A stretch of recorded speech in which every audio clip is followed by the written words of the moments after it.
things out and writing. And then when I'm sitting at breakfast, Mm-hmm. I think we were working on something like The Witcher, and I was done Power of the Ring. Oh, The Witcher, yes. And you wouldn't recognise me in Power of the Ring. I'm playing Lady Firebeard, season 2. In the Fire of the Ring. Lord of the Rings. Lord of the Rings. Power of the Ring, and that's on Netflix. On Netflix. So Lord of the Rings, Power of the Ring, and you're playing who's? Lady Firebeard. Lady Firebeard, Lord of the Rings. Okay. But you wouldn't like you do. Wouldn't recognise me at all.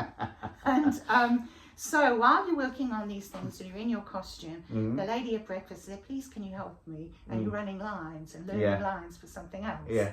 And I did learn my lines, and I knew my lines very well, and it did go well. Okay. And then from that came something else, and then the person that I was working with told me about another job. And that's how it works. Networking's a big part of it, isn't it? And who you know. And it's coincidence. All of a sudden you're like, oh, but I just worked with her on this, and now she was also in Big Ben with me, the same lady, and then she told me about this other thing. Yes, yeah. And it's like you said as well, Swaley, about helping people and sharing. Like, just because you're right for one role, they'll be right. There is enough to go around. Absolutely. Everybody's different.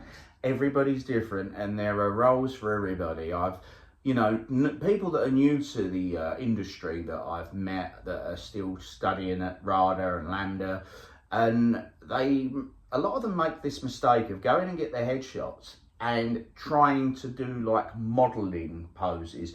And they're under the impression that there's a big difference, is what I say to them, in modelling and acting. Work with what you've got. Like, a good example of this is Nick Field, who's on this show a lot, and obviously the host of Curveballs 8 till 10 on Wednesdays on Phoenix 98 FM. Now, Nick is working all the time, like yourself, like Daniel Egan, and he has got a particular look, like a scientist, a school teacher, and he works with that instead of trying to photograph for a role that's against his sort of type, his stereotype as such.